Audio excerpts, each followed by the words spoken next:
Today is May 1st, Thursday. This is Brad Matheny. It is very early in the morning, only 4:20 in the morning out here. Getting the video done early because I'm going to be on the road most of the day. Dad and I have some appointments to go take care of. You all know my dad is a disabled vet, so sometimes I have to go take care of him and run some appointments. So where we're looking today is we are getting closer and closer to my major crush pattern, which is again had been predicted, and I updated this morning, showing you the big breakdown. So remember, we move into this May 2nd right here, this May 2nd peak pattern disruption on the 30th. That was yesterday into today, which is a breakdown, a breakaway in a peak pattern. So we should be setting up a peak today, and tomorrow into today or tomorrow into the breakdown, major bottom forming into strength. Then you can see here we move into pretty much a topping pattern on May 24th, and then a major bottom pattern, dual major bottom pattern back over here around the 25th of May into the 6th of June. So again, and again, this is going to be a good lesson learned. So as I tell you, I'm not 100% accurate. I use my tools to try to determine what's going on in the markets. I use my research, try to teach people how to do this, effectively. You've all probably seen some strength and some weakness in what I do, but it's a good lesson for hedging, and it's a good lesson for risk containment. If my peak and my major bottom show up and we do get a breakdown back over here, spread this out a little bit. If we do get this breakdown, like we're showing here in this dark blue, then, okay, perfect. It showed up. It might be a little late. It might be out over here. Who knows? But let's see what happens. If it doesn't show up, then this is a lesson learned. This is about never putting all of your eggs in one basket, never betting the farm on red or black. That's gambling. Okay. Trading is about taking the high probability opportunities and trying to make the most out of your account, growing your account slowly and efficiently over time. Gambling is where you're trying to double your account with every trade. That's flat out gambling. Now, there are people who can attempt to do that, and there are some people who can do that fairly efficiently by keeping risks very, very small. But, if you've ever tried it and you've learned that, basically getting into those types of trades puts you in a very dangerous position, in my opinion. There's absolutely no reason to be trading like that. So now the markets after yesterday's earnings, the S&P is up to 560 pre-market. We still got a lot of data coming out. There's a big move in gold last night. I don't know if you can see that as clearly as it should be, but big breakdown overnight in gold. And to me, and silver as well over here, to me, this is some sort of a panic mode. Okay, this is a basically $100 move breakdown in gold. Now, it could be that we're coming down to reach some sort of historical level, but as I mentioned to you earlier, in earlier video, come back over here, 4 hours. We're moving into that kind of flagging formation. You can see I kind of drew this into this breakdown mode, and this would be volatility. This would be a fairly deep low down off of this level here. And I do believe that this is a panic type of a mode in metals. Very unusual that we've gotten gold and silver to react like this, coming down basically $300 roughly from the highs, off of these highs. That's a decent 1% downward move. Well, I got to do the math here. So 350. So that'd be about a 10% move, if I'm correct. Yeah, 8.5, 8.25. So again, where's the move in the market right now? I think things are fairly well unsettled, and I would urge traders to be cautious of what is going to happen over the next couple of weeks. I think that a breakdown in the SPY is very likely. Remember, these Q1 earnings, in my opinion, are somewhat unsustainable. You're talking about Q1 earnings carrying on from Q4 earnings of last year. That was the Biden administration. That was the Christmas rally. We are now moving into the middle of 2025 with a new President Trump. I think the disruptions to the economy have yet to really be played out. And as I showed you yesterday, a good indication of this is the transports. If anybody really understands the stock market, you will understand that a lot of people follow the transports because the transports lead the stock market by about 6 months. So if we were going to see any type of uh, 3 to 6 months, let's say, if we were to see any type of support in the market, we would be looking at the transports moving up to this level here, like the SPY is right now, and we're not there yet. So what we're seeing with the SPY is a bounce up into these levels price wise, and what we're seeing in the transports is absolutely no support for that move at all. So that means that we're kind of looking at speculation. This move here is pure speculation. Again, I'm watching for this downside move. Could be wrong. It's not the first time I've been wrong in my life about trading decisions.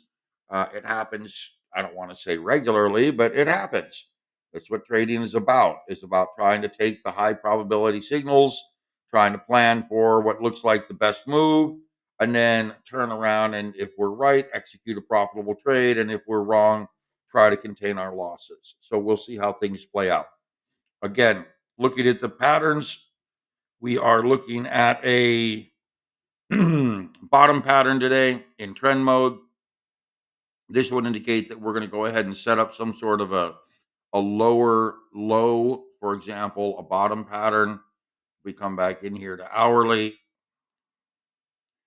A bottom pattern would typically be some sort of a breakdown pattern into some sort of a low, meaning possibly down into this area, possibly trying to fill this gap. There's my morning kitty cat. She's very noisy in the morning. I have what's called a York chocolate cat. I think they're called, or a chocolate York cat. 18 and a half pound cat, very big cat. Lovely as can be, just a wonderful cat, but tends to be fairly noisy at times. So anyway, here's what a bottom pattern kind of looks like. Now, I'm not saying it's going to break all the way down into this area, but a bottom pattern is basically some sort of a breakdown mode into a support level, and that's typically what a bottom pattern is. So this kind of, it could be a bottom pattern here. This could be like a bottom pattern here. This is definitely a bottom pattern here in the sense of how price reacted. It came down, found support, and kind of rolled. So today I would be looking for some kind of a downward move, maybe into this 530, 535 area. That would be an aggressive downward move. Very big considering we're at 560 right now. But again, some sort of a bottom pattern, maybe more, up in this area here, considering where we're going to open. But a bottom pattern is a downward move, trying to find support, trying to find some sort of a base level to hold off of. And, it may be that we search for that bottom all the way into tomorrow's major crush pattern. Now, it's a counter trend, major crush. We'll see how it plays out. I'm reading this as a breakdown mode simply because it plays out with that pattern right here, the major bottom into strength. I'm seeing that as a major bottom setup over here. And if we've learned anything, there was a pattern a breakdown pattern back over here in this area, February 21st. It was actually February 14th. Should be on this list. Yeah, it's this one. 10th to the 21st. Major bottom, major bottom. Okay. And then I kept calling this and I kept saying, I don't, where is it? Where is it? Where is it? And you know what? It showed up right over here on the 21st and started moving down into this bottom. So sometimes, you can get into these patterns and they, like this one, this peak bottom on the 10th, that occurred back over here. That was our peak bottom right here. And like I said, we'll see how this plays out. At this point, I'm still looking for this 527, 525 area as a low, maybe even lower for the major bottom formation. We'll see if we do get the breakdown. We'll see if it does carry out into this mid late May, like 9th, 10th, 11th of May, kind of a rolling trend. But like I told you, this is a either way, it's a good lesson. I mean, the reason I put these videos out, and it's going to sound stupid, but it's honestly the case, is to prove my research works in the same basis. If it doesn't work, I've got to learn to take my lumps, manage my money, and try to trade through it. That's trading. That's how it works.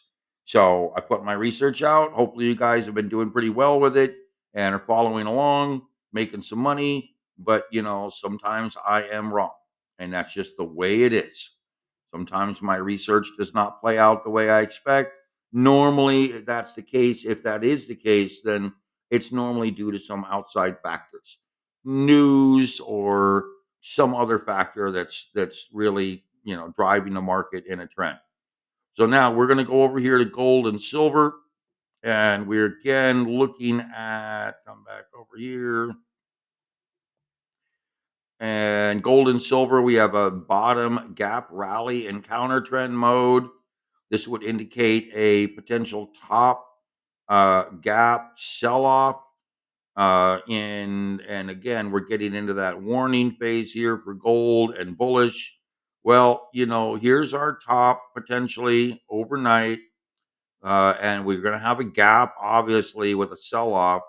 So we're going to have to see how this plays out in gold. This is a 4-hour chart. Pretty big kind of a rolling topping formation here. And again, looks like volatility through this apexing pattern.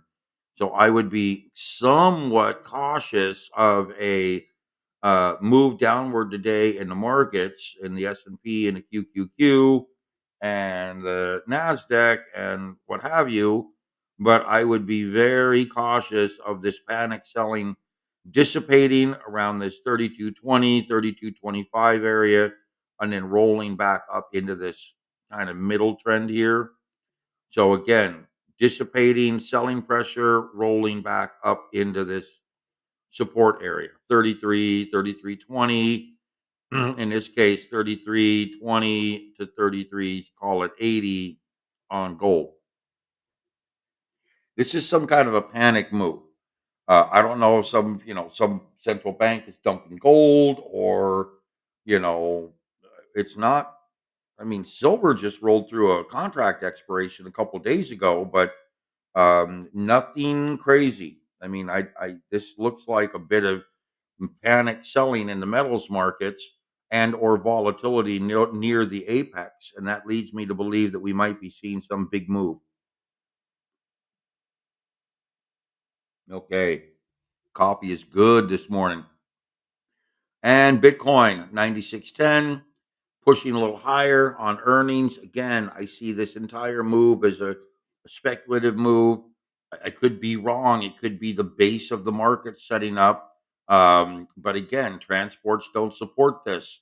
The crash index over here, which I've shared with all of you guys, this is 1 hour. Come back over here to daily, does not support this move yet. Yes, we've seen some sort of recovery here, but we've seen this really kind of flatten out and tighten into this weakening trend. And, here's the SPY, here's gold down here. You can see we peaked up here, we've rolled down, we've consolidated. If you know anything about gold and my research, gold should be ripping or about to rip higher. So we've had this good solid pullback. The next big move here is to try to get up into this 3,900 area. So this is a pretty solid pullback in gold. This is daily, but the next big move here is to get, rip up into this 3,900 area, in my opinion. So it looks like we're going to probably do something like this once we base and bottom and just rip. So there you go. I mean, that's what I think is the next big move here for gold. And it should happen before the end of May up into this 3,900, 4,200 area. But we're not quite there yet. And where we're at with Bitcoin is, we're higher. We're at 96,000 roughly. We're up into this kind of resistance channel, this consolidation channel.